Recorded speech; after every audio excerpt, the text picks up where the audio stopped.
Bom dia a todos, cumprimentos juízes, representante legal, doutor Tiago, patronos presentes, senhor Osvaldo. Hoje temos a doutor Silvestre aqui com a gente, substituindo a doutora Daniela. Então, em virtude dessa substituição, teremos que retirar da pauta o processo relativo ao AIN 4123043, Texis Tecnologia e Sistemas Avançados SA, que é de relatoria da doutora Daniela, e temos aqui a presença do doutor Eduardo. Então, doutor Eduardo, registrando, esse processo será retirado da pauta por conta da substituição pontual da doutora Daniela e estou devolvendo para agendamento da pauta, perfeito? Então, o processo Perfeito, não será doutor. julgado hoje. Perfeito, presidente. Muito obrigado. Eu peço o vênia para me ausentar aqui da sessão. Muito obrigado. Perfeito, obrigado. Bom Até dia. logo. Bom trabalho a todos. Obrigado. Então, processo relativo ao AIN 4123043, retirado da pauta.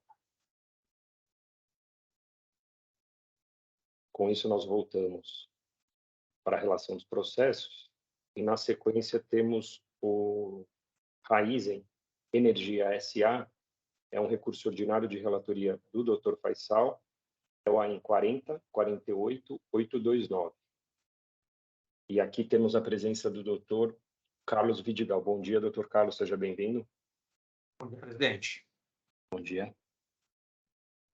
Como dito, esse processo é um recurso ordinário de relatoria do Dr. Faisal. Vou pedir para o Dr. Faisal fazer a leitura da acusação, das acusações, e, na sequência, o senhor tem 15 minutos para a realização de sustentação oral. Mas antes, a gente já sabia, já discutiu alguns processos da pauta, e eu pergunto ao Dr. Faisal se esse é o caso que temos 14, 15 itens. Esse caso Bom dia, doutor Samuel. Bom dia. Bom dia, doutor Samuel. Bom dia a todos novamente. Esse processo, nós temos inicialmente 19 itens de acusação, se não me engano, deixa eu só confirmar aqui, que são 2, né, hoje, desse mesmo contribuinte. Mas esse aqui, estou abrindo aqui meu relatório, só um segundo, sendo que remanescem 15. Dos 19, remanescem 15. Já houve, doutor Samuel,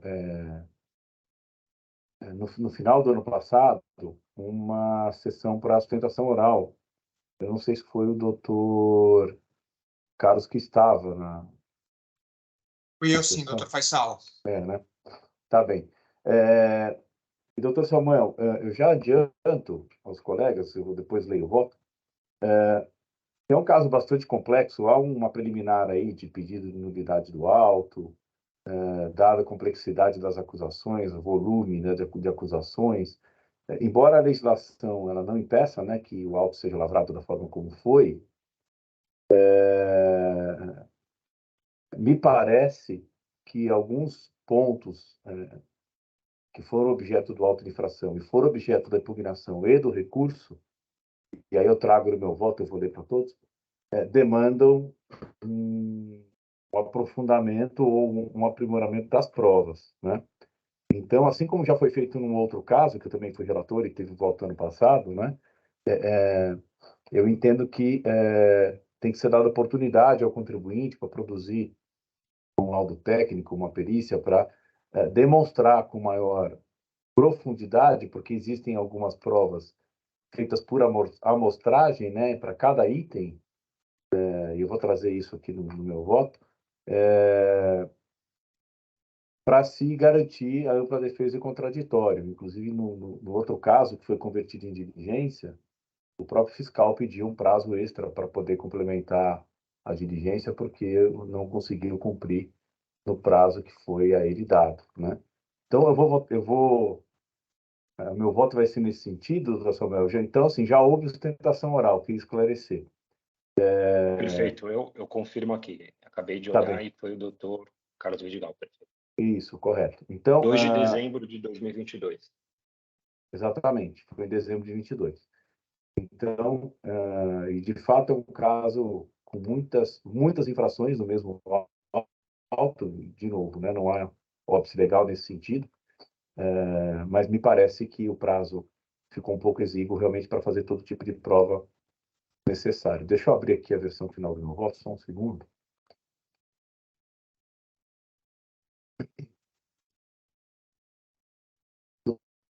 Doutor Samuel, posso... Está aberta a edição do voto para poder...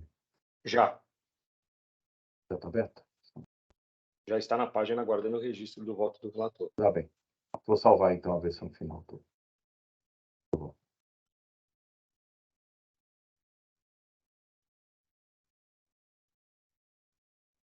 Um segundo.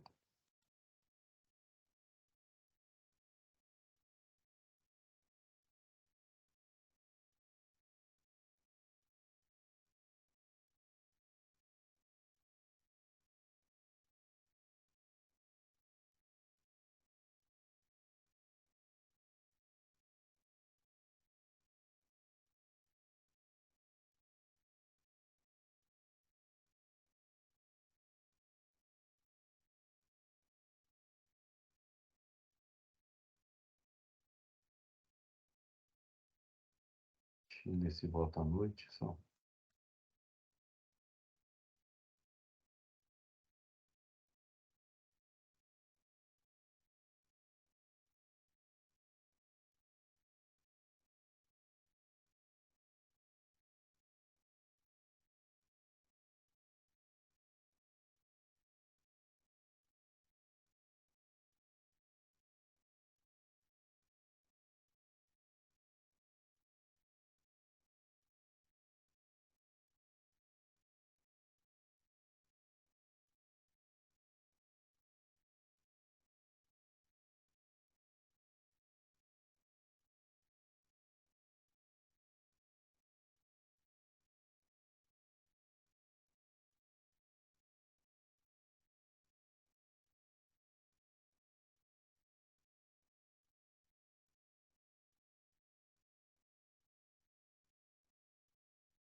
Bom, eu salvei aqui a versão atualizada do voto, depois eu vou mexer na emenda, só para fazer a leitura. Bom, as acusações já foram lidas na sessão anterior, mas como eu disse, originalmente eram 19 acusações, hoje remanescem 15.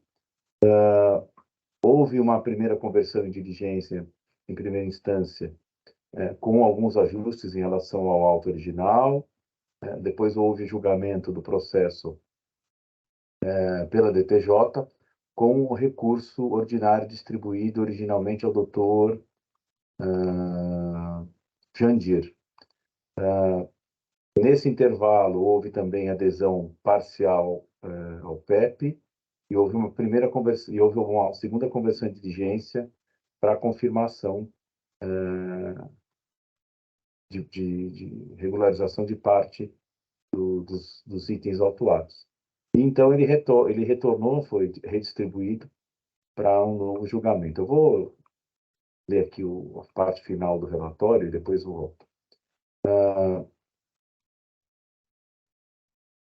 Vamos lá, a partir do item 4. Na sequência, após a impugnação e antes do julgamento da DTJ, foram determinadas diligências para que o contribuinte pudesse fazer a apresentação de documentos complementares, tendo em vista a alegação de cerceamento e defesa, os quais reforçaram o conjunto probatório produzido na impugnação relativas aos itens 18 e 19. Cito as folhas aqui. E aí itens 1 a 6. Na sequência, o processo foi julgado pelo juiz Acó, conforme decisão de folha 6.007 a 6.044, oportunidade que todas as acusações fiscais remanescentes foram mantidas nos termos da referida decisão. Inconformada com a decisão proferida pela DTJ, autuada em recurso ordinário, folha 6.048 seguintes, tendo a representação fiscal apresentado contra razões de recurso ordinário, pugnando pela manutenção da decisão monocrática objeto do presente recurso. Após a interposição do recurso ordinário, foi noticiado nos autos, como havia mencionado, o pagamento de mais um item, o item 18, sendo trazidos, portanto, a julgamento 15 acusações remanescentes. 1, 2, 3, 4, 5, 6, 8, 9, 12, 13, 14, 15, 16, 17 e 19. Originalmente distribuída à primeira Câmara Julgadora, em sessão realizada em 2019, o feito foi convertido em diligência destinada à comprovação da quitação do item 18, que se verificou nos termos do que consta as folhas 6.219. É o relatório. Alega em preliminar de recurso ordinário, hora recorrente, as folhas 6.048 seguintes, que o presente auto é nulo por haver cerceamento ao seu direito à ampla defesa e contraditório. Argumenta nesse sentido, a hora recorrente, que o presente AIM contém 19 acusações em sua peça exordial e que eu trago aqui alguns trechos do recurso ordinário em que a hora recorrente sustenta a nulidade do auto de infração por conta do excesso de infrações e cerceamento do seu direito à ampla defesa e contraditório. Vou ler alguns pontos aqui. A violação, neste caso, decorre da amplitude alcançada pelo auto, que dificulta de maneira quase insuperável o direito de defesa, dado que as provas, a rigor, devam ser produzidas e acostadas à impugnação, existindo uma fase própria para a produção de provas. A decisão, ora recorrida, eu coloquei um aspas aqui, fechei errado, mas depois preciso arrumar. A decisão, ora recorrida, por seu turno, apenas se limitou a afirmar que não existe qualquer violação da lei quanto ao limite de número de infrações que possam ser objeto de um único auto, bem como que as matérias seriam poucas, apenas separadas por item, de modo a facilitar a visualização. Aí eu sigo aqui. Concordo em parte com a argumento apresentado no que se refere à amplitude das acusações e complexidade das mesmas, embora não exista na legislação impedimento de que o auto seja lavrado desta forma, conforme bem apontou o ilustre julgador Acor. Embora tenha anexado em sua defesa documentos visando a demonstração de suas alegações, tendo juntado inclusive parecer técnico da USP para demonstrar a essencialidade relacionada às etapas de produção de açúcar, folha 5.475, bem como tendo juntado o parecer do ilustre professor e ex-juiz deste tribunal, José Eduardo Soares de Mello, as folhas 5.720 seguintes, em que procura justificar o crédito de parte dos valores autuados, a hora recorrente alega que não lhe foi dada oportunidade para exercer adequadamente seu direito à ampla defesa e contraditório. De fato, as acusações constantes do presente auto são diversas e de relativa complexidade, sendo certo que o prazo de 30 dias para apresentação de impugnação pode não ser suficiente para o exercício da ampla defesa. Mesmo considerando as diligências já realizadas, entendo que deve ser dada nova oportunidade à recorrente para fazer provas mais robustas de suas alegações, com a apresentação de laudo técnico ou pericial para comprovar a alegação de subsistência do levantamento fiscal, bem como para comprovar as perdas, quebras e evaporação relacionadas à operação com álcool. Deixa eu só fazer um ajuste aqui, porque tem outras alegações, né? Eu queria só fazer uma ressalva.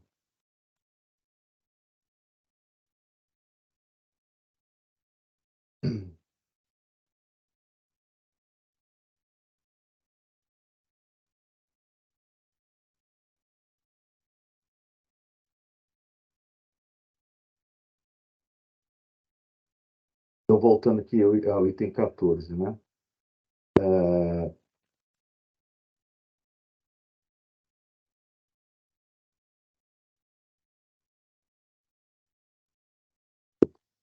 Item 16. Mesmo considerando as diligências já realizadas, entendo que deve ser dada nova oportunidade recorrente para fazer prova mais robusta de suas alegações com a apresentação de laudo técnico ou pericial para comprovar a alegação de subsistência do levantamento fiscal, bem como para comprovar as perdas, quebras e evaporação relacionadas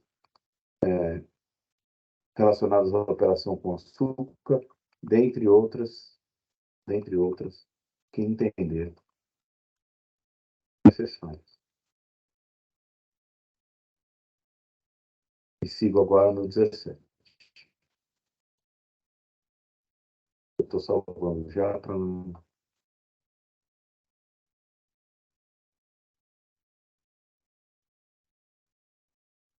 Vamos lá.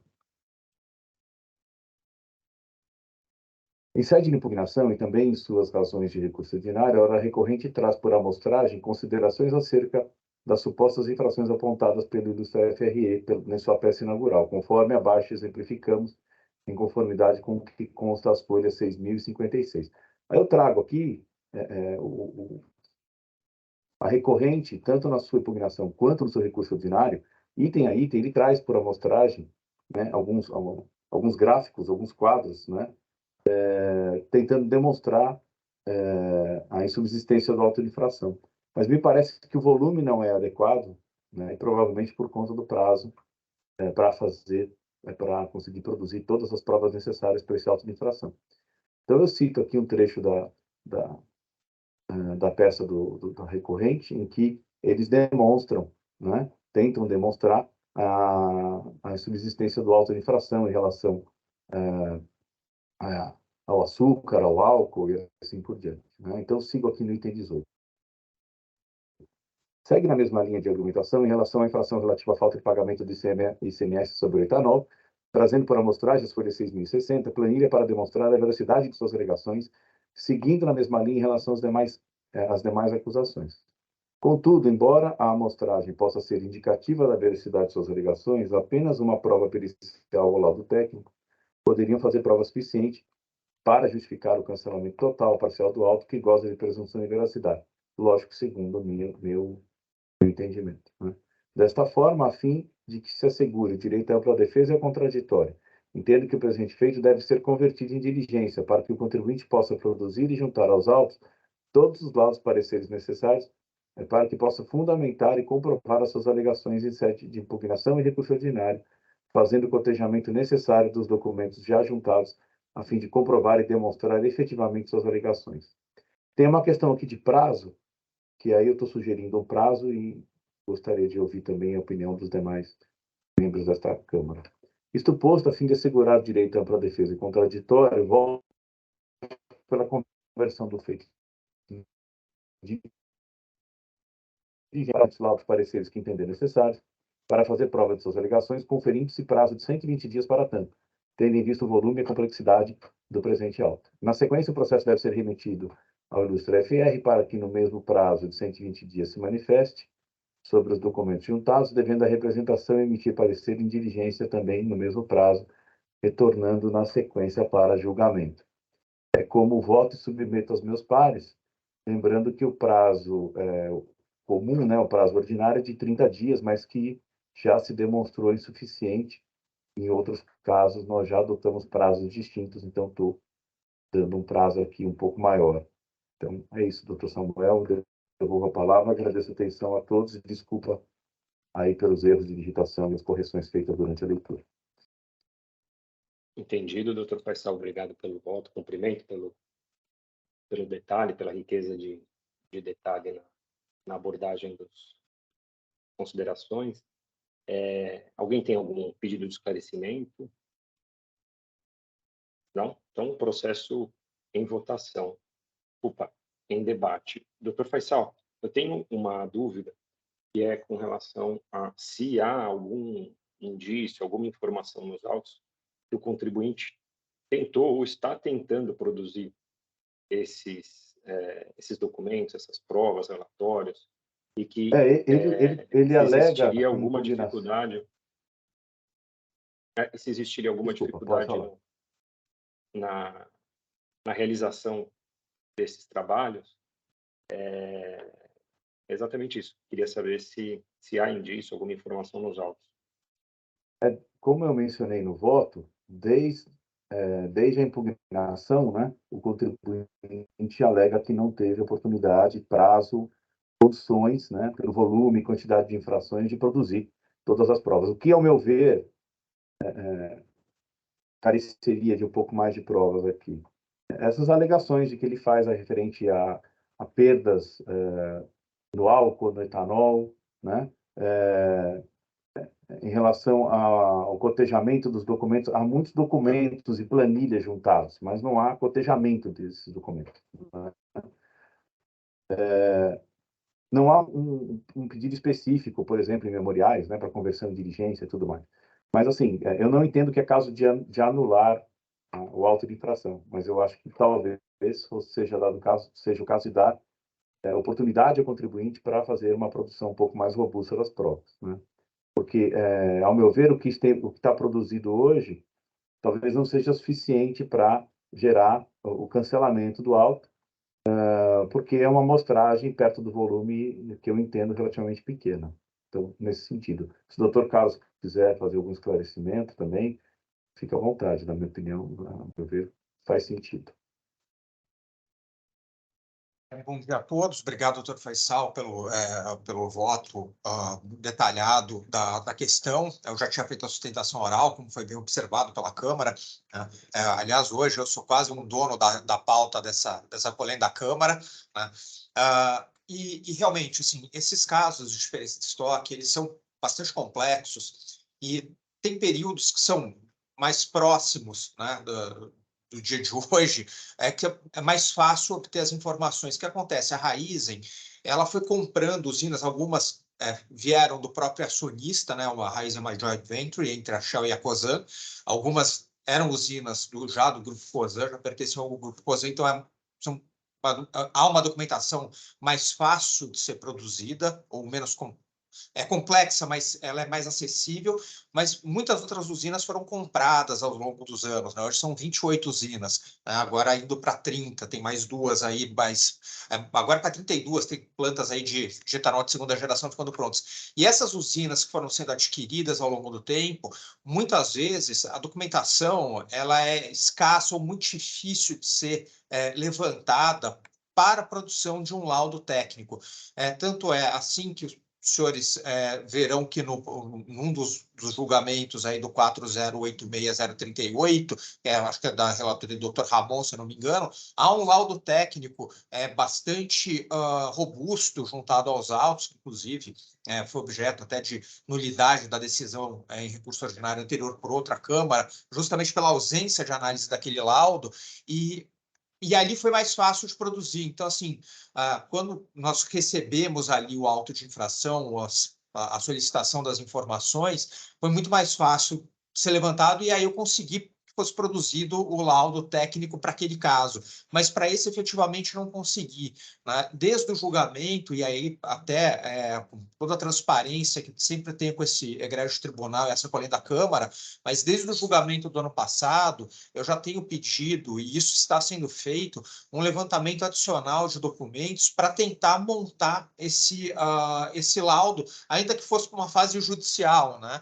Então, desde o começo, eu vim alegando justamente, como o ilustre relator, o doutor Faisal bem colocou, a questão da nulidade pelo volume de acusações e pela complexidade, né? Porque assim, é muito mais fácil você falar assim, olha, isso vai ser uma matéria de direito, então é mais fácil, você não tem que provar muita coisa, é uma discussão de direito para cá ou para lá. Mas nesse caso, basicamente questão de fato, né? Tem ou não essa diferença de estoque?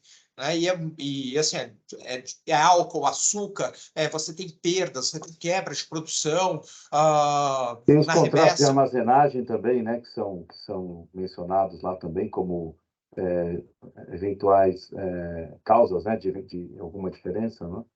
Exatamente, doutor Faisal. Tanto é que tem até um processo que, e aí eu estou com ele muito fresco na memória, que é o auto de infração 4082022, né, que eu ontem ajuizei a ação anulatória de débito fiscal, diga-se de passagem, que ele foi muito reduzido. Por quê? Porque justamente tinha as perdas que acontecem também nos armazéns externos, porque a Raízen não consegue, muitas vezes, armazenar tudo dentro do seu estabelecimento, né? Até porque são várias unidades, então tem, por exemplo, a Raízen Tarumã, que muitas vezes manda açúcar e álcool para armazenagem pela Raízen Energia, a Raízen Energia manda para o porto para formação de lote de exportação, né, ou para armazenagem já no porto, esperando a formação futura de um lote de exportação, e toda essa movimentação de mercadoria a granel, e assim, literalmente, muitas vezes, né, dependendo do tipo de açúcar, por exemplo, as pessoas varrem o açúcar para fora do caminhão, né? Fica aquela montanha no armazém de açúcar, não tem como não ter perda, né? Assim, não é impossível. Só que isso a gente tem que demonstrar, obviamente, os lançamentos no LPD e etc. E todas essas questões demandam uma prova pericial robusta, né? Até para contrapor a fé pública que tem o lançamento do crédito tributário pelo ilustre auditor fiscal. e é por isso que a gente vinha alegando essas questões, e que são questões que são recorrentes, né? Os senhores verão aí no próximo auto de infração, são questões que são recorrentes dentro da Raizen, e imagino eu que em qualquer empresa que produza produtos a granel, como é o caso. E também tem a questão da perda por evaporação do álcool, que é uma questão até que já foi analisada mais recentemente, agora chegou ao STJ, o STJ reconheceu. Enfim, acho que são tantos temas envolvidos dentro de um único auto de infração que efetivamente não foi possível, e eu fiz a defesa desse caso desde o começo, e não foi realmente possível levantar todas essas provas, ainda que, como o senhor bem colocou, eu recebi uma série de planilhas, e aí eu confesso que a maioria dessas planilhas, quem tentou concatenar as informações fui eu, né? Então, assim, um advogado tentando concatenar informações contábeis, ainda que deu até bastante certo, aparentemente, pelo voto do Dr. Faisal, parece que eu consegui trazer alguma luz aí para o caso, mas eu concordo que não tem. Você fala assim, está claríssimo o direito da empresa para a desconstrução do auto? Não, eu concordo que não. Em parte, até entendo que daria para ser desconstituído, mas realmente houve, como eu venho alegando desde o princípio, um cerceamento de direitos de defesa. Então, assim, eu agradeço se a Câmara concordar com o voto do Dr. Faisal, porque eu tenho tentado já, não vou começar a fazer isso agora, já tenho tentado produzir esse laudo técnico para ou trazer para essa Câmara, ou, enfim, ao Poder Judiciário, se essa Câmara não concordar com a conversão de diligência. Agradeço, fico à disposição para esclarecimentos. Perfeito. Obrigado, doutor Carlos. Mas há alguma informação, evidência, pedido nos autos? Doutor Carlos. Um pedido, até estou olhando aqui o recurso ordinário para ver se no recurso ordinário, e eu costumo colocar muitas vezes o pedido para conversão em diligência, presidente. Deixa eu até ver se eu coloquei aqui no recurso ordinário, porque de cabeça realmente eu não lembro, são muitos dos casos aqui.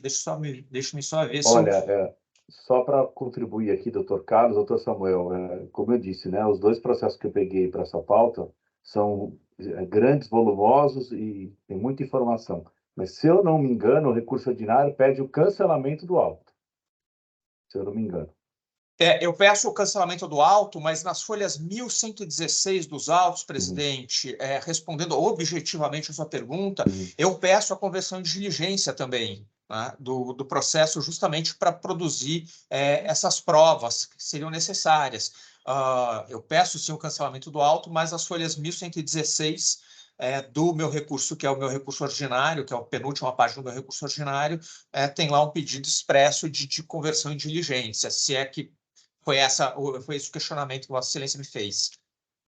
Sim, seriam do pedido de diligência e também se há alguma informação dando conta de que temos dificuldade na obtenção dos documentos, reunião de provas, elaboração de laudos, alguma coisa nesse sentido, era isso que eu queria confirmação.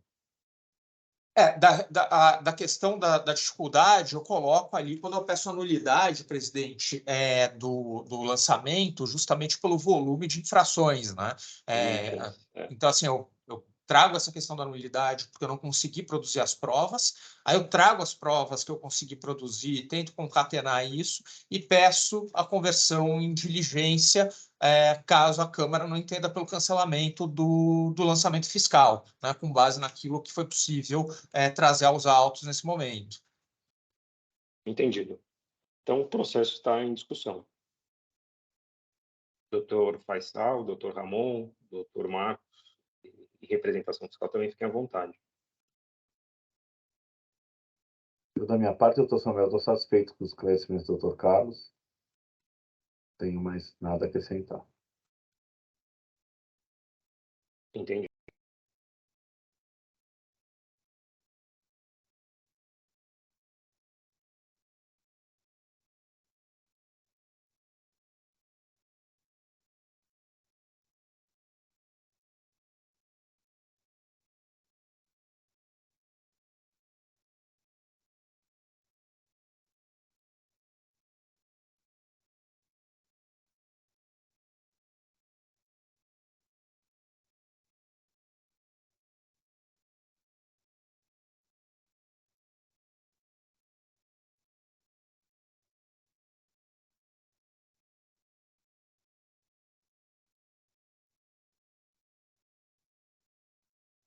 Há um item específico da diligência, né, no recurso ordinário. Exatamente, presidente. Está as folhas 6.116 dos autos. 16. É.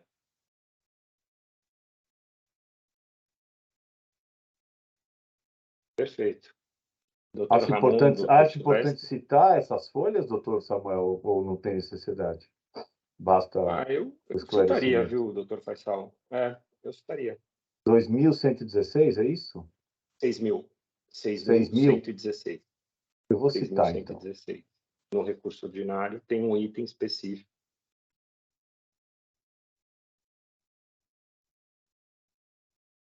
E Por aí, favor, eu acho que está logo na sequência dessa informação relacionada aos armazéns gerais. Você isso. comentou. Se puder abrir a edição do voto, por favor.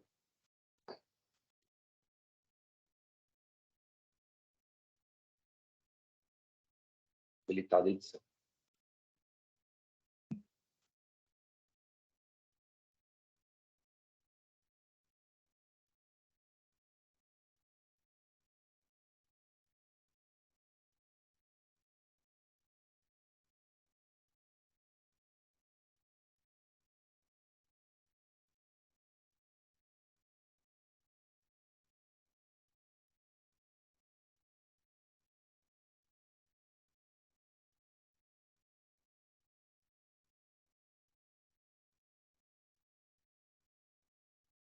Desculpem, 6.116. 116. Perfeito. Perfeito, só para não errar.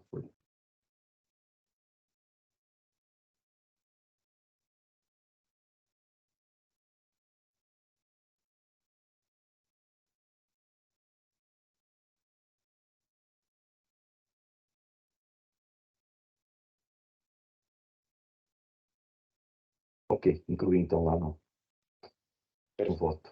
Então, doutor Ramon, doutor Silvestre, tem algum comentário, alguma oposição? Não, doutor Samuel, esse caso realmente é complexo, e eu concordo com o relator, inclusive no prazo, porque realmente 30 dias não vai ser possível produzir muita coisa, não. Então, eu concordo que, devido à complexidade, já tive a oportunidade de ter contato em outros autos de infração, de analisar quase tudo, essas infrações são parecidas, né? Como o próprio Dr. Carlos mencionou, é uma empresa grande com muitas filiais, aquisições. Então, eu concordo efetivamente que a diligência é oportuna e o prazo também. Muito obrigado. Presidente, eu vou de acordo com o Dr. Marcos, Dr. Faisal. O Dr. Carlos tem razão. Os laudos produzidos pelo contribuinte, não raras vezes, contribuem seja para a redução, seja para o cancelamento de alguns itens e fazem bastante relevância nos processos. Então, vou acompanhar o Dr. Faisal. Entendido. Obrigado, doutor Marcos, doutor Ramon e doutor Tiago. Alguma consideração ou podemos encerrar o debate? Sem considerações, presidente. Obrigado. Obrigado, doutor Tiago. Então, encerrando os debates, verificando o quórum.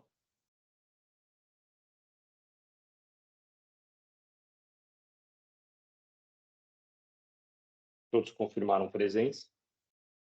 Iniciando a votação.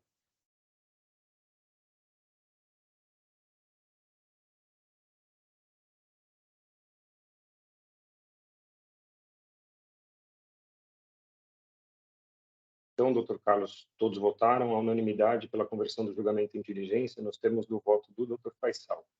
O processo relativo ao AIN 40.48.829, Raizen Energia S.A., o julgamento é convertido em diligência do doutor Faisal, relator. E aí estou encerrando a votação. Na sequência,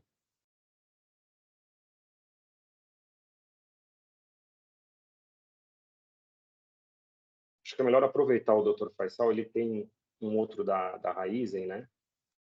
É o Raizen Paraguaçu Limitada, sucessora por incorporação da Tarumã, Raizen Tarumã. É o AIN 41.17551, é um recurso misto de relatoria do Dr. Faisal. Então, doutor Faisal com a palavra. Por favor, a leitura da acusação das acusações e, na sequência, o doutor Carlos, se não fez sustentação oral, tem 15 minutos. Obrigado, doutor Samuel. Por favor, doutor Samuel, poderia abrir a edição do voto? Este caso já houve sustentação oral, houve uma conversão em diligência, doutor Samuel. E nessa conversão em diligência, eu até fui mais específico ainda em relação aos esclarecimentos que deveriam ser feitos. Contudo, o fiscal ele cumpriu parcialmente a diligência e ele informa que não teve tempo suficiente para cumprir o restante e ele pede prazo adicional caso eu entenda que o restante da diligência tenha que ser efetivamente cumprido, né? Então, já adianto aos colegas que eu estou concedendo o prazo que o fiscal pediu para complementar a diligência. Ele cumpriu parcialmente a diligência que foi determinada anteriormente, mas informou que não foi possível fazer a diligência de forma integral e pediu um prazo de 180 dias para cumprir. Eu só também coloco aí para debate e apreciação dos colegas se o prazo deve ser de 180, como requerido pelo fiscal, ou se vamos manter o prazo de 120 que foi dado no caso anterior. Mas eu vou subir o voto aqui um segundo. Perfeito.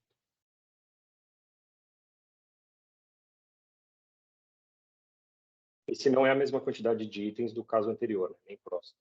É um pouco menor, mas também é um processo com muitos documentos, mais ou menos na mesma linha. Só um segundo. Esse é a metade, são só 9 acusações, presidente.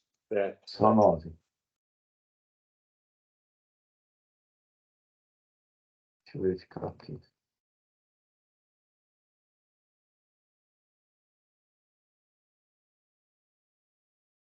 Mas, independentemente do prazo, e eu voto do Dr. Faisal, entendo que realmente a documentação é uma documentação bastante complexa que foi apresentada nesse caso, tem um laudo técnico que foi apresentado desde o princípio. Correto.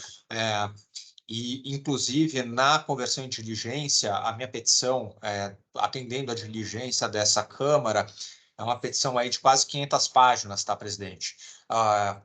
E o laudo, eu até chamei de novo laudo, porque, na verdade, eu pedi a contratação desse parecerista, né, um time lá da Simonaggio, que é uma empresa muito conhecida para laudos técnicos, e eles produziram um laudo a partir das informações específicas que foram solicitadas. Então, eu entendo a dificuldade também do ilustre auditor fiscal, assim como eu tive no outro caso, de analisar essas informações, né? Um processo de acertamento, é importante que o contribuinte e o fisco saiam do contencioso administrativo com o resultado, vamos dizer, exato daquilo que seja efetivamente devido ou não. Então, parece muito razoável que o fiscal tenha pedido mais prazo. Imaginei que isso pudesse efetivamente acontecer, presidente. E ele traz um arrazoado aqui, né? Ele faz toda uma abordagem, acho que faz todo sentido também.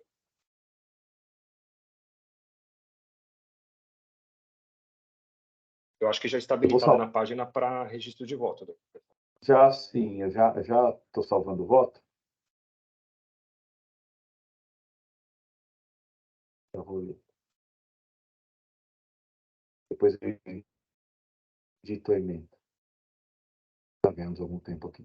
Então, bom, eu faço o relatório, colocando aqui o resumo das acusações e do que já aconteceu no processo. Mas seguindo aqui.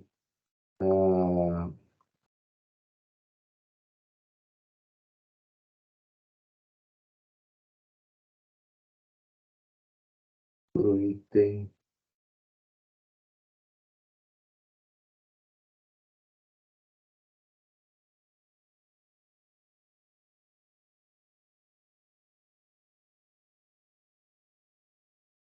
Vou seguir a partir do item 11 do voto. Pois bem, conforme pode ser observado, somente a primeira parte da diligência determinada foi atendida, aquela que determinava a conversão para escrevo aqui o que para 5.644, trazendo seus argumentos, reforçando as provas, se assim entender, a fim de que alguns esclarecimentos sejam prestados para a melhor formação do convencimento do relator, conforme petição da autuada de folhas 5.718 a 6.215 e manifestação do ilustre FRE de folha 6.219 a 6.224.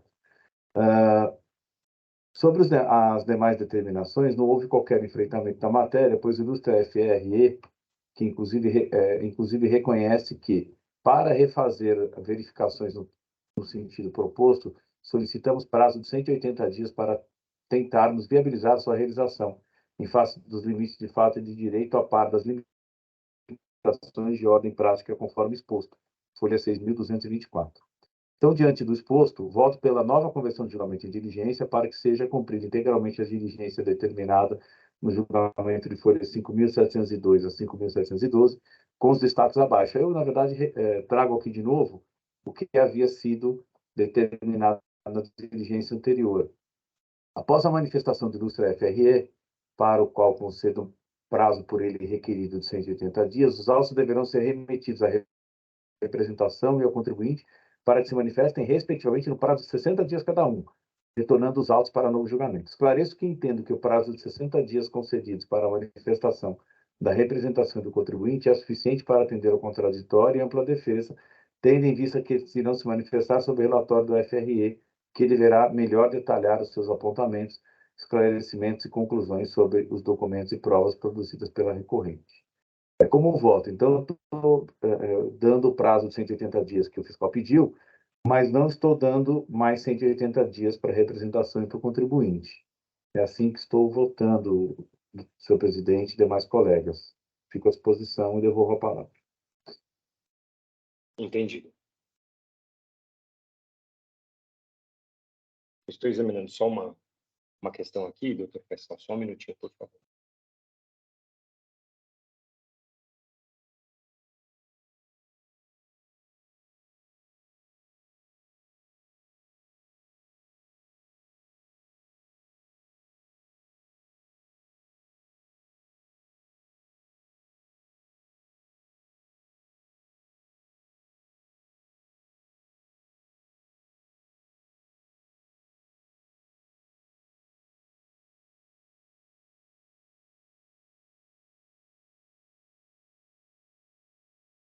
Perfeito. Alguém tem algum pedido de esclarecimento, alguma consideração?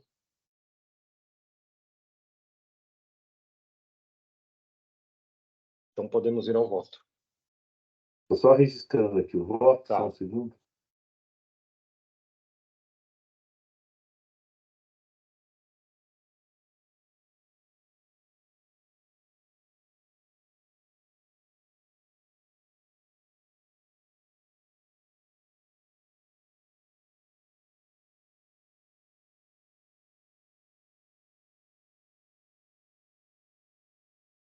Presidente, me permita só uma colocação. Sim. Eu vejo que, doutor Faisal, o prazo da representação e do contribuinte vai ser comum ou não? Ou primeiro a Não, representação? primeiro a representação, depois o contribuinte.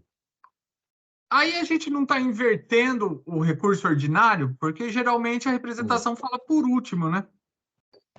Me surgiu Gente, essa ó, dúvida. Assim. Pode ser. o empate tem um fluxo próprio, que é justamente esse que o senhor está falando, independente Tá. da nossa determinação aqui em termos de julgamento, ele tem um fluxo mecânico, vamos dizer assim.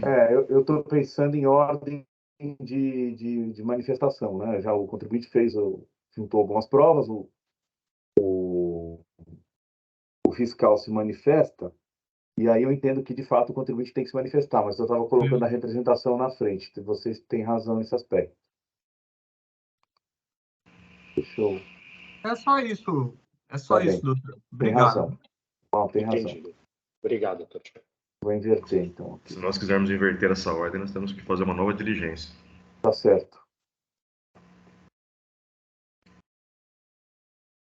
E faz sentido essa ordem, né? Porque o contribuinte pode juntar algum documento e aí a representação fala por último. E a representação correto. dificilmente traz um documento.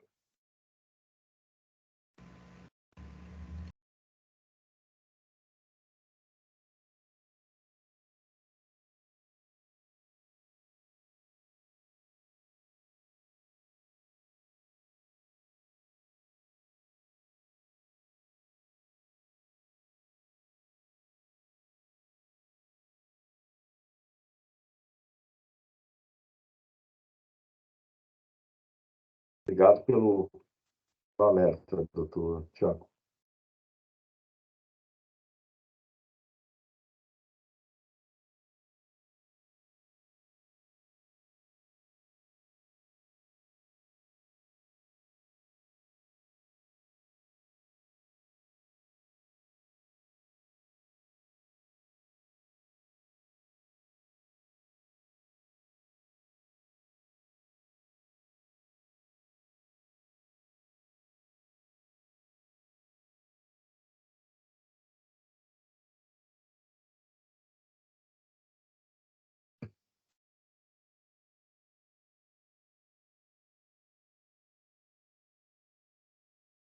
Veja se o voto já está lançado, por favor, doutor Simão.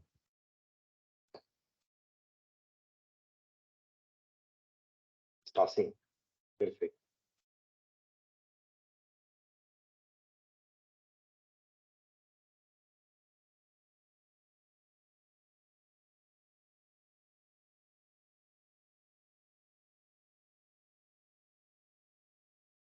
E já invertida a ordem, né? Perfeito. Item 14.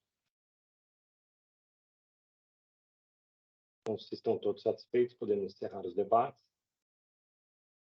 Verificar quórum.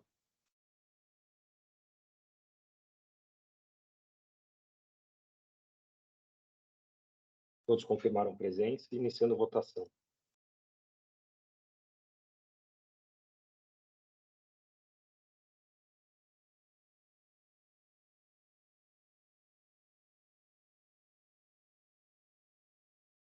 Então, doutor Carlos, também como no caso anterior, a unanimidade, todos acolheram o posicionamento do doutor Faisal e converteram o julgamento em diligência. Dessa forma, encerrando a votação e julgamento do AIM 41.17.551, Raizen Paraguaçu Limitada. Perfeito, presidente. Obrigado. Obrigado. E aí, na sequência, temos o processo relativo ao AIM 48.6.038, Raizen Energia S.A., é um recurso misto de relatoria do Dr. Ramon. Peço para o Dr. Ramon fazer a leitura da acusação das acusações e, na sequência, se não feita a sustentação oral, o Dr. Carlos tem 15 minutos. Obrigado, presidente. Bom dia a todos, bom dia, doutor Carlos, meus colegas que nos acompanham.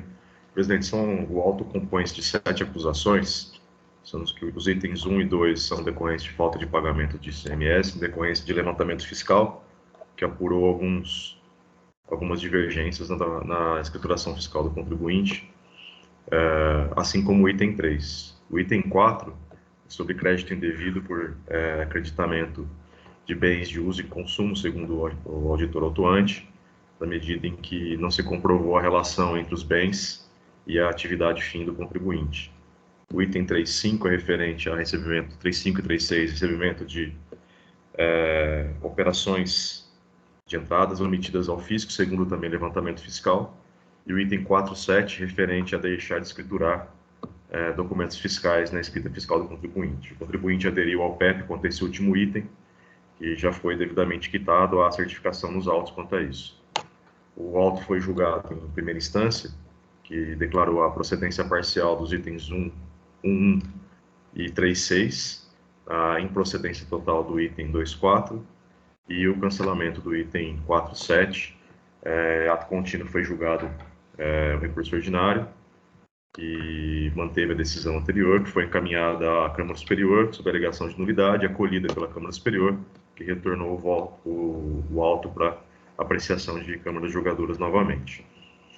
Presidente, antes de concluir o relatório, eu quero fazer uma questão de ordem e informar que estava fazendo tanto o relatório como o voto, me deparei com uma questão especificamente relativamente ao item 4, que foi cancelado pelo julgamento de primeira instância, e aí me deparei com uma possível nulidade do julgamento, embora reconheça um julgamento muito bem fundamentado, muito bem elaborado, na medida em que o julgador ele aborda a questão dos itens que foram glosados do crédito de forma geral, simplesmente alegando que o contribuinte teria comprovado totalmente que os itens estavam vinculados à produção e que o físico não teria apresentado provas no sentido contrário. Porém, analisando tanto o relatório que compôs a notificação do contribuinte para que apresentasse as questões ou apresentasse a declaração detalhada de todos os itens e a sua afetação à produção do contribuinte, alguns itens do laudo, principalmente as folhas 15.124 e seguintes, não foram tratados comparando com o relatório que o fiscal apresentou, que a princípio me levaria a uma declaração de nulidade de decisão, para que abordasse item a item, na medida em que eu particularmente tenho feito nos julgamentos quanto a essas questões, analisando se o item tem ou não composição ou afetação à produção do contribuinte. Porém, isso já foi, essa constatação foi no dia de ontem, e eu dei início à verificação individual de cada item.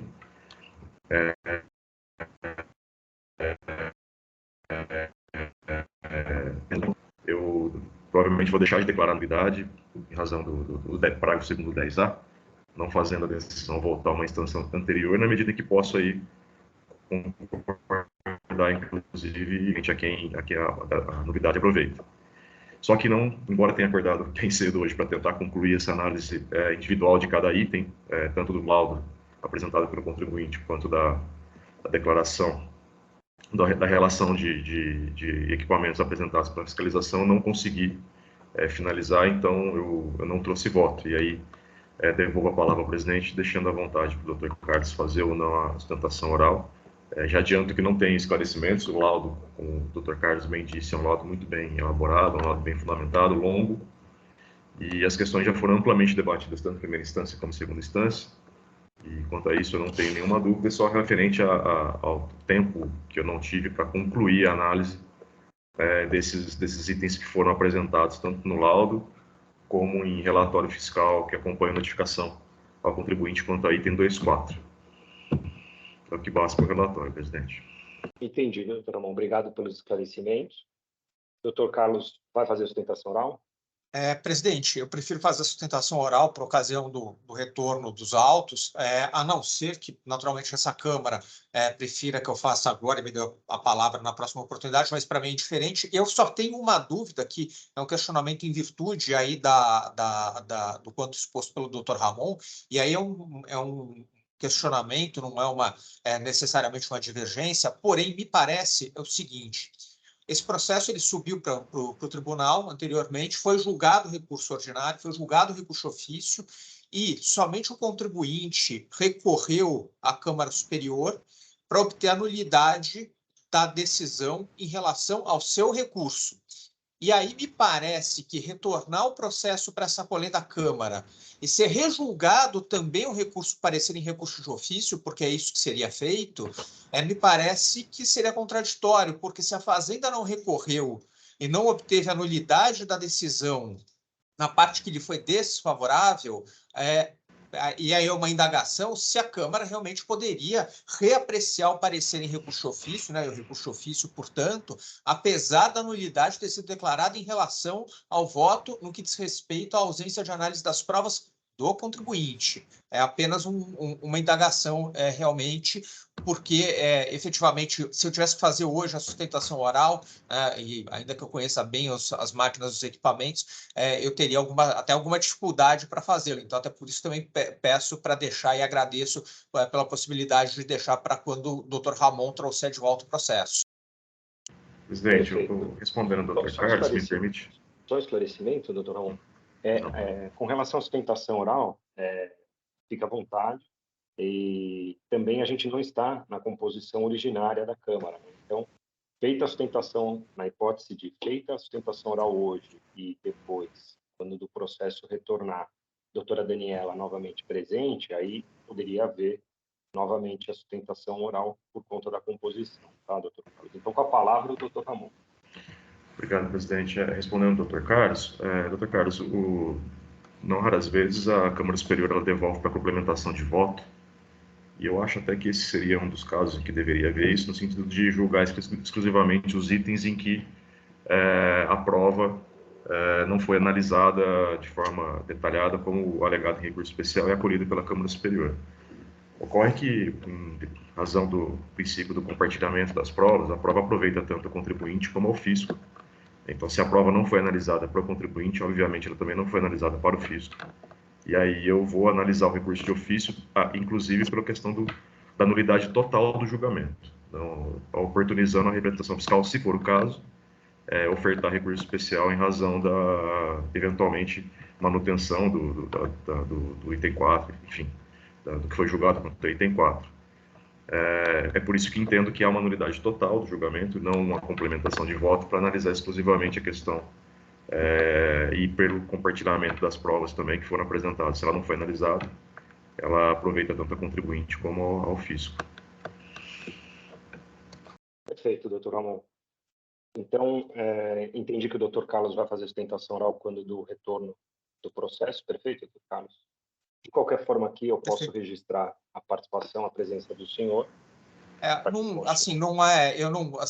Eu até indaguei, presidente, porque assim, do ponto de vista, até porque hoje as sessões ficam gravadas, mas do ponto de vista do meu comparecimento, eu sempre estou aqui, né? Eu tenho muitos jogadores que brincam que eu já mereço até um crachá da Secretaria da Fazenda, de tanto que eu compareço às sessões, então, para mim, não há uma necessidade de comprovação nos autos que eu tive presente à sessão, nem nada disso, e, claro, me coloco à disposição da Câmara, se tiverem questionamentos já sobre o tema objeto aí do recurso vai ser julgado, eu fico aqui totalmente à disposição para qualquer esclarecimento que a Câmara entenda necessário, a representação fiscal entenda necessário nesse momento. Entendido. Pode falar, doutor Ramon. Não, eu só brincar que a Maria Fernanda hoje não veio, pelo jeito, né, doutor Carlos? A Maria Fernanda está passeando, está na pracinha, doutor Que Ramon. bom, que bom. Então, doutor Ramon, prefere que eu devolva para presidente, pode agendar para a próxima pauta, né? Mas a semana que vem a volta já foi feita, mas não haverá sessão, né? Em razão do feriado. Pode agendar para a próxima pauta, que eu já vou concluir essa semana.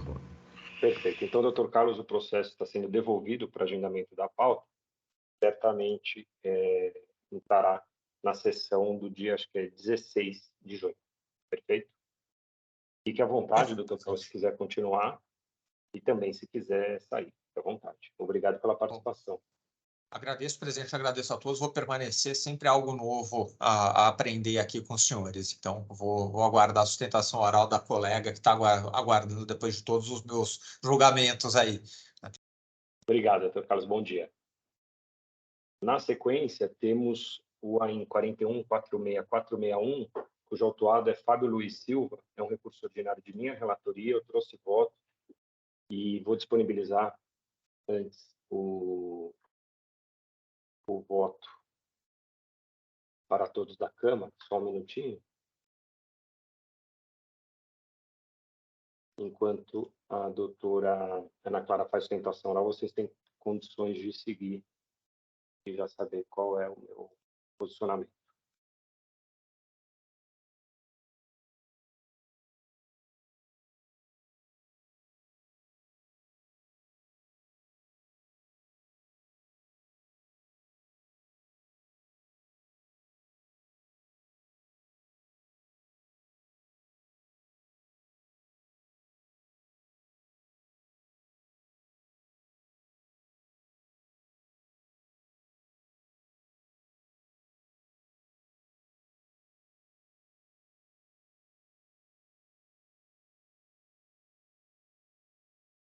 O voto já está disponibilizado. Então, doutora Ana Clara, eu vou fazer a leitura da acusação e aí, na sequência, a senhora pode iniciar a sustentação oral. Perfeito. Então, é uma única acusação, falta de pagamento do ITCMD devido pelo recebimento de doação de cotas de capital social com reserva de usufruto, e a discussão gira em torno da base de cálculo adotada na apuração do imposto, já que, quando da realização da doação, houve o recolhimento do ITCMD, mas em revisão, o fisco entendeu que ele foi insuficiente em virtude da base de cálculo utilizada pelo contribuinte.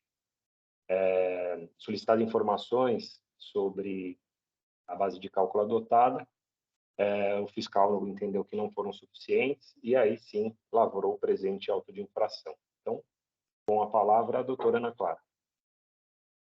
Bom dia a todos, em especial cumprimento os julgadores da 8ª Câmara presentes. Sem mais delongas, o caso em tela se trata da cobrança de TCMD pela doação de cotas da empresa Artus Investimentos do Luiz Silva para o Fábio Luiz. A doação de fato ocorreu em 15 de dezembro de 2016, a época em que o senhor Fábio realizou a declaração e o pagamento do TCMD conforme mencionado pelo presidente, levando em consideração o valor do acréscimo patrimonial sobre a empresa.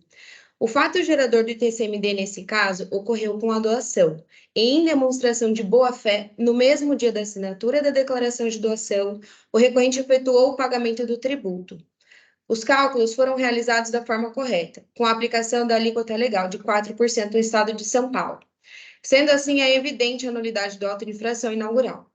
Ainda, caso vossas excelências assim não entendam, é importante destacar outro fato, usado de maneira até equivocada na decisão recorrida na parte da fundamentação. A declaração da doação ocorreu em 15 de dezembro de 2016, mas foi levada a registro na JUSESP em março de 2017.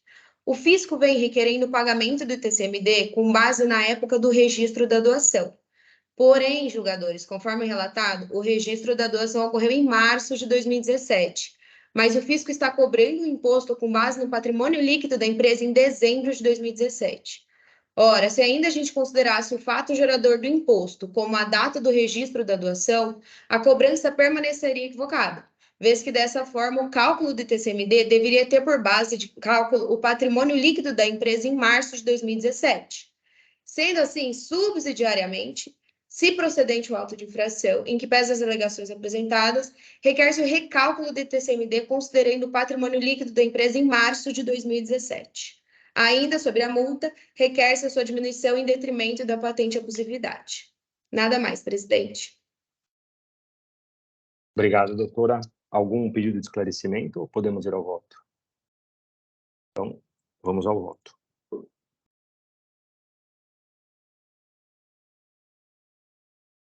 Eu passo a abordar aqui o item 8, item 7. Então, o recurso é tempestivo e reúne condições para ser conhecido, por ele conheço. Tendo que, neste momento, não há como adentrar ao exame do mérito, pois a decisão de primeira instância contém vício insanável e deve ser anulada. A discussão travada no presente caso cinge-se à base de cálculo. Então, por um lado, o contribuinte sustenta que é o valor patrimonial das cotas na data da doação, que foi lá em dezembro de 2016, ou se o valor dos ativos da sociedade, que aí é o defendido pela fiscalização, e aí com base no balanço patrimonial de 31/12 de 2017. A ser utilizada na apuração do ITCMD incidente sobre a doação de cotas da empresa Artus Investimentos Participações Limitada, recebida pelo recorrente, folhas 21, seu genitor e sócio donatário, senhor Luiz Antônio Silva, chamado no AIN, hora em debate, a figurar como responsável solidário. Então, o senhor Luiz aqui, que é o pai do autuado, ele consta como responsável solidário. Tal discussão, essa discussão relativa à base de cálculo que deve ser adotada, tem origem nos seguintes fatos.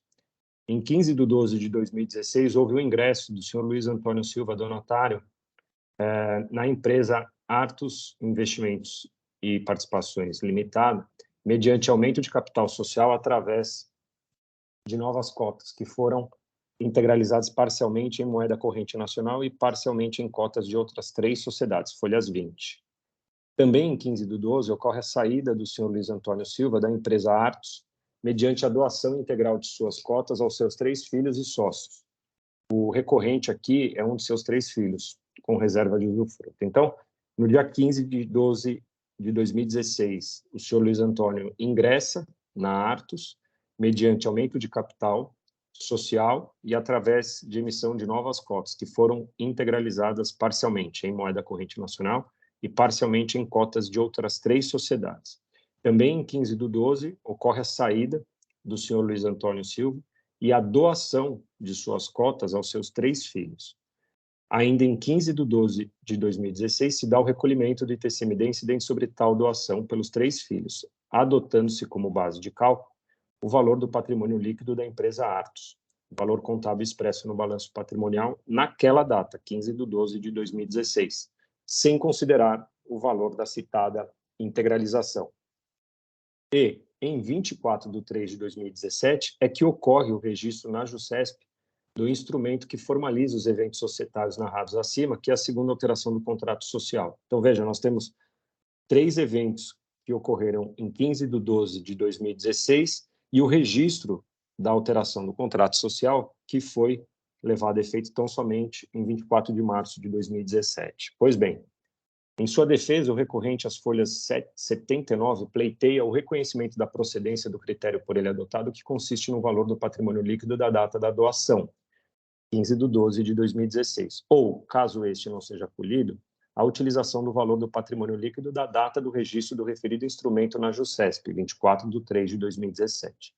Ocorre, todavia, que da análise da decisão de primeira instância, tem-se que o pleito subsidiário, consistente na adoção do valor do patrimônio líquido da data do registro na JUSESP, não foi enfrentado pelo julgador. Confira-se, aí eu trago parte da decisão justamente onde ele enfrenta essa questão das datas, e o julgador não enfrenta esse pedido subsidiário que seja acolhido, no mínimo, então, a data, né, considerada a data de registro da JUSESP.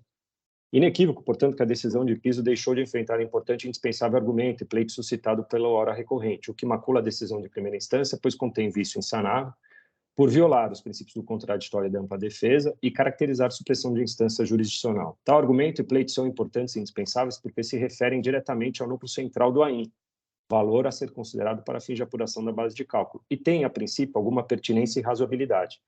Tanto assim é que 2 julgadores que restaram vencidos acolheram pleito de mesma natureza no julgamento do AIM 41.46.4620, realizado pela colenda terceira Câmara deste Tribunal, que tratava exatamente da mesma doação objeto do presente caso, mas que figurava outro donatário como autuado. Confira-se parte do referido voto. Aqui é um voto que foi proferido na terceira Câmara, quando da análise desse AIM 41.46.4620, que é sobre a mesma doação, mas que figurava um irmão do autuado. E aqui foi, nesses 2 votos, eles foram acolhidos, né, foram pelo acolhimento do critério sustentado pelo contribuinte, o pedido subsidiário, de que seja considerado o valor da data do registro da JUSESP.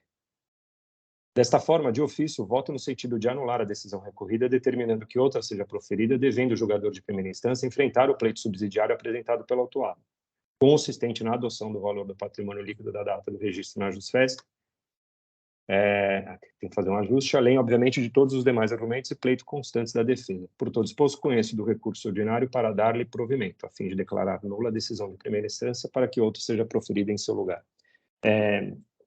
Eu entendo que é um argumento e um pleito, embora não seja muito desenvolvido na defesa, mas é um pleito.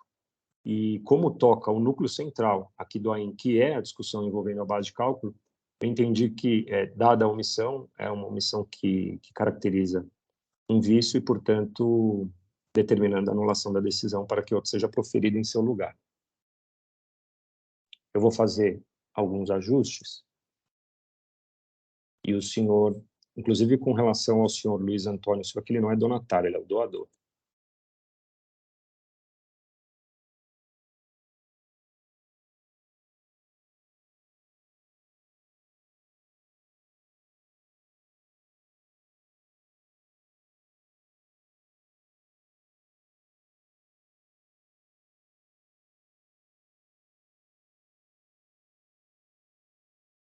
Presidente, posso pedir Sim. esclarecimento, doutora Ana?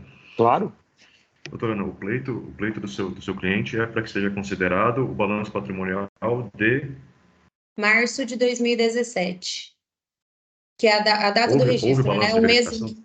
O mês em que foi feito o registro das doações, no ano subsequente da doação de fato. E houve balanço de verificação nessa data em que foi feita a doação? Nós apresentamos o balanço de março de 2017 nos autos, sim. Perfeito. Obrigado. Doutor Samuel, posso também tirar uma dúvida? Com certeza, doutor Faisal. Tá bem. Bom, parabéns, doutor Samuel, pelo voto.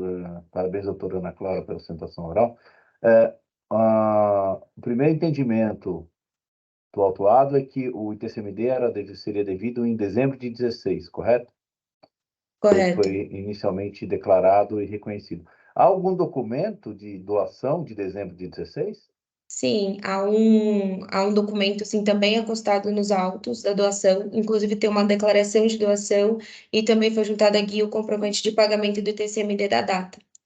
Certo. E esse desculpa, aqui eu confesso que por conta dos 2 processos que eu tive para relatar hoje, eu não tive tempo de olhar com calma esse processo. Qual Sem documento problema. foi juntado para demonstrar a doação em 16? Eu vou ter que abrir aqui Deixa- também, porque confesso que de cabeça eu não. Deixa eu tentar. Eu Eu acho que acho que as o folhas instrumento 11, particular Dr. de Faisal, doação, tá? Folhas Salvo 11? engano.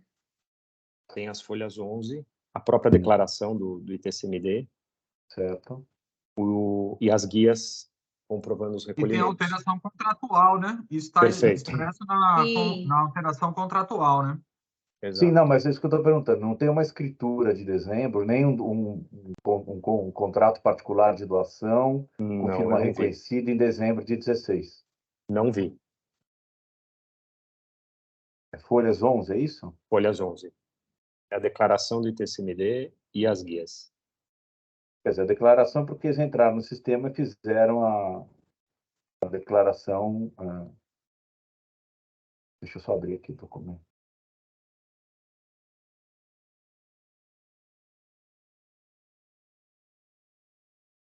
Porque o documento da junta comercial, registrado em março, ele serve para formalizar perante terceiros a Inclusive transferência o da fisco, né? participação societária, né?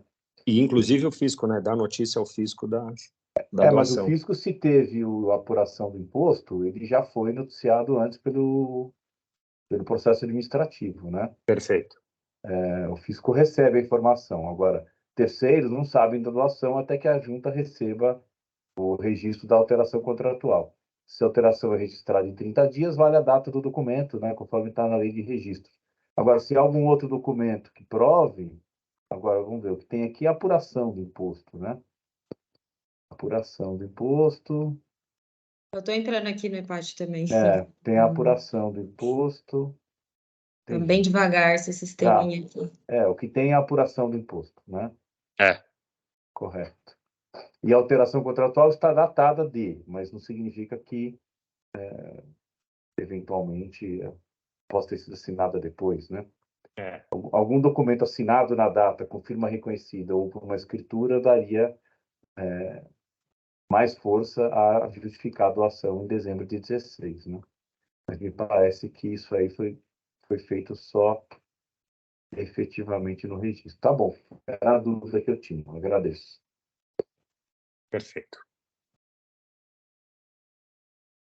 E eu fiquei convencido da importância, né, e da indispensabilidade da análise desse argumento quando eu me deparei com os votos que acolheram esse pedido, né? Então, tem pertinência e razoabilidade. Não estou dizendo aqui que é procedente, né? Mas não tendo havido enfrentamento por parte do julgador, aí, a meu ver, caracteriza-se o vício. Então, por isso que eu estou propondo a anulação. E o julgador... Desculpa, doutor Ramon, por favor. Não, me parece que a declaração de TCMD, que consta as folhas 11, ela foi elaborada pelo contribuinte ou foi aquela declaração que a própria fiscalização, a própria Fazenda porque ela faz? está com data de agosto, né? De 20, ela está com 15 do 10. Essas das folhas 9 e seguintes... Desculpa. Essas das folhas 9 e seguinte, ela é de 2020, que é da época da lavratura. São aquelas que a própria fiscalização faz para apuração do valor. E aí, por isso que eu perguntei se tinha um documento produzido antes, né, em dezembro. E eu ainda estou tentando abrir aqui. E aí notificou o contribuinte logo em seguida com a declaração, né, que deveria ter sido feita. Eles utilizam essa declaração para fins de apuração, né? Então, não foi uma declaração do contribuinte à Fazenda dando conhecimento Dando conhecimento em dezembro de 16, entendi. Exato. É isso que eu perguntei, se esclarecer, tinha um documento que pudesse justificar a data, né? Mas para esclarecer, doutor Faisal, no próprio quadro da declaração, tem lá a data de geração da declaração, 13/12/2016. Folhas 11. Folhas 11, tá. Mas essa declaração dele não consta, né? data da doação, né? Consta aqui, Não, ele data fala da geração data da declaração, de geração da verdade. declaração, 13/12. Porque ele teve que gerar a guia, né? Então ele Foi preencheu. quando ele gerou a guia, correto. Entendi. Eu estou baixando aqui a defesa só para dar uma olhadinha nos documentos. E a defesa, onde ele cita. Essa declaração dele não veio aos autos, doutor Samuel? As folhas 11. Não, essa declaração de folhas 11 Se você for ver lá, ó, data de geração da declaração. é um extrato, né? É um extrato. E ali não tem o que foi doado, né? Tem o valor transmitido. Só valor, perfeito. Não tem. Na verdade, é a conta fiscal da declaração, né? Isso, a conta fiscal. Mas que dá a evidência de que foi em 13/12 de 2016. De fato. Mas não há objeto, perfeito. Sim, correto, doutor Samuel.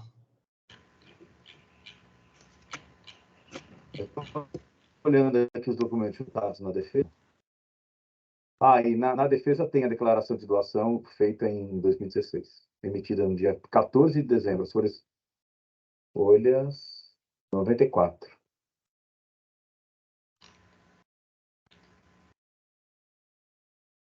Aí tem a guia paga.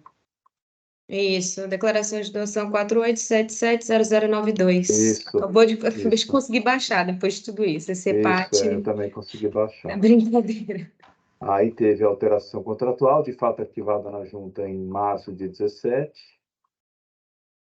Se não há nenhum outro documento que prove, além da declaração, a doação, aí cabe o questionamento, né? Se houvesse aí um contrato de doação ou uma escritura com firma reconhecida datada de 16, daria até para sustentar a data da apuração. Mas aí apenas a declaração, né? Nos autos constam também o balanço patrimonial de dezembro de 16. Então, há elementos aí já para se for o caso. É porque a discussão gira tudo em torno de que esse documento de 2016 não refletiria, não contemplaria a integralização do capital, né, feita pelo doador, já que é ato contínuo que ele faz o ingresso, a doação e a integralização. O fisco sustenta e fala, olha, você fez recolhimento a menor. Porque eles não juntaram a declaração de imposto de renda, né, 2016-17, porque também seria uma outra forma de comprovar a doação, né? Mas veja, eu não estou enfrentando aqui, não estou avançando no mérito, estou só propondo a anulação da decisão. Samuel, ele ingressou, integralizou e doou, foi isso? A sequência foi essa? Entendi. Tudo na mesma data. A declaração de imposto de renda poderia ajudar nessa prova, mas não foi juntado também. Tá bem, entendi. Obrigado pelos esclarecimentos, então. Ok. E o fiscal e o julgador de primeira instância não enfrentou essa alegação, esse pedido subsidiário de considerar a data de março. Tá bom. Não. Tá ok, obrigado, doutor Samuel, doutora Ana Clara. Mais algum esclarecimento ou podemos encerrar debates? Então, encerrando os debates, já fiz o ajuste. Só parabenizá-lo, presidente, a doutora Ana Clara, pela sustentação, eu vou acompanhá-lo. Perfeito.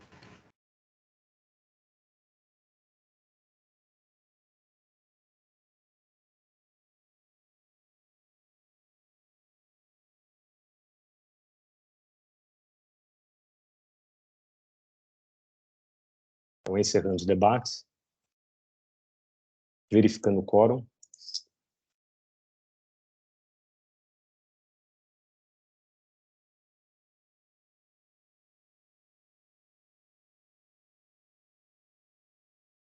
Todos confirmaram presença.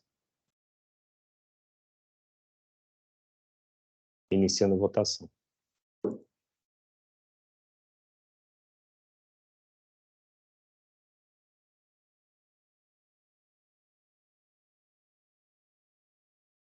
Todos votaram, doutora Ana Clara, pela anulação da decisão nos termos do meu voto. Então, estou encerrando a votação e julgamento do AIM 41.46461, cujo autuado é Fábio Luiz Silva, então decisão de primeira instância anulada.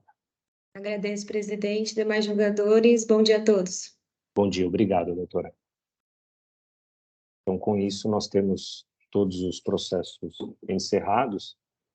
Podemos encerrar a sessão de julgamento do dia 2 de junho de 2023. Peço ao senhor Oswaldo, por favor, que encerre a gravação.